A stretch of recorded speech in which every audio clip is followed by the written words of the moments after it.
नमस्कार मंडळी, कशा आहात तुम्ही सगळेजण? मजेत ना? आम्ही पण मजेत. मध्ये जरा कॅनपाट उठलं होतं. 2-4 दिवसापासून चाललं होतं आमचं कॅनपाट उपटायला यायचंय. पण नेमकं पाऊस झाला आणि शेत सगळं ओललं होतं, त्याच्यामुळं कॅनपाट उपटायला काही येणं झालं नाही. कालपासून पाऊस उघडलाय, म्हणजे काल पाऊस नाही झालाय, परवा दिवशी रात्रीपर्यंत पाऊस चालू होता.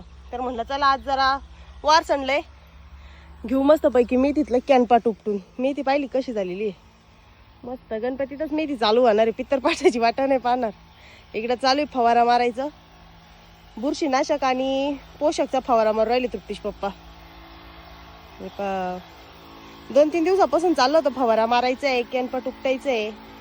काय पाऊस चालू होता, त्याच्यामुळं दोन्ही शक्य झालं नाही. मेथी पण भारी झालेली. मेथी जर अजून 15 दिवस जर दम काढला असता मेथीने, बरोबर पित्तरपाठात आली असती. आता कशाचं काय, गणपतीतच हा पट्टा जो आहे हा गणपती चालू होणार आहे. आणि पावसामुळे आपली इकडची मेथी तर टाकायची राहूनच गेलेली डायरेक्ट. हे किती 5-6 वाफ आहेत. हो आता त्याच्यामध्ये शेपू करून, नाही तर काय तसंच राहीन ते. काही मेथी बघा कशी खराब झाली पावसाने. बाकीची बऱ्यापैकी चांगलीच आहे बरं का. धने बिने एकदम मस्त उतरले. धन्याला जरा वेळच लागणार आहे आता. धने माय मग ते पित्तर पाठातच निघतील बरं का. कोथंबीर बरोबर पित्तर पाठात येईन. मी त्या आधीच यायला बसली.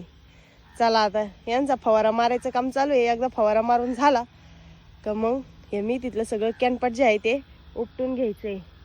कॅनपाट जर आता उपटलं नाही तर आईन मेथी यायच्या टायमिंगला हे कॅनपाट मोठं होईल आणि सारं त्याच्यावर कब्जा करून घेईन. त्याच्यामुळे ते कॅनपाट आता थोडं बारीक आहे, तेच उपटून घेऊ. थोडं वाढलंच आहे बरं का तसं, पण लय पांगलं नाही आहे.